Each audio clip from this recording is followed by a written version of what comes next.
మోడీ నాయకత్వాన్ని దేశమంతా కోరుకుంటుందని BJP MP అభ్యర్థి గొడెం నాగేష్ అన్నారు. నిర్మల్ జిల్లా కేంద్రంలో బీజేఎల్పీ నేత మహేశ్వర్ రెడ్డి నివాస భవన్లో బీజేపీ ఎంపీ అభ్యర్థి గొడెం నాగేష్ విలేకరు సమావేశం నిర్వహించారు.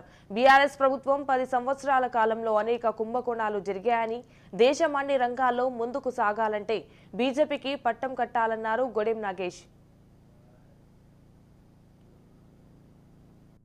ఈరోజు దేశంలో భారతీయ జనతా పార్టీ ప్రభుత్వం కూడా మోడీ గారి నాయకత్వంలో ఒక మంచి పరిపాలన అందిస్తున్నటువంటి విషయం ఈ సందర్భంగా నేను గుర్తు చేస్తా ఉన్నా.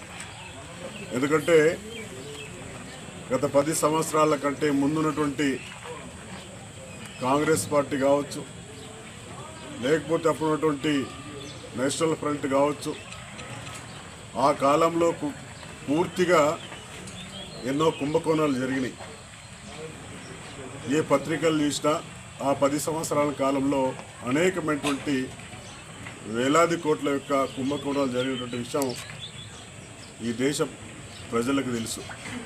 చేయడానికి మేము ముందుంటామని చెప్పేసి ఒకటే గ్యారంటీ, ఎందుకంటే ఈరోజు మోడీ గ్యారంటీ ఉంది.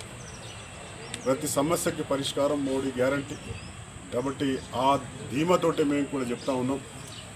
భారతీయ జనతా పార్టీ వల్లనే మరి కార్యక్రమాలు జరుగుతాయని చెప్పేసి ఈ సందర్భంగా నేను కోరుతూ, మరి ఈరోజు పరిచయ కార్యక్రమంలో మరి అందరూ రావడం జరిగింది. వాళ్ళందరూ ఎందుకంటే మున్ముందు ఇంకా మా యొక్క కార్యాచరణ ఇంకా మున్ముందు ఉంటాయని చెప్పేసి ఈ సందర్భంగా నేను కోరుతూ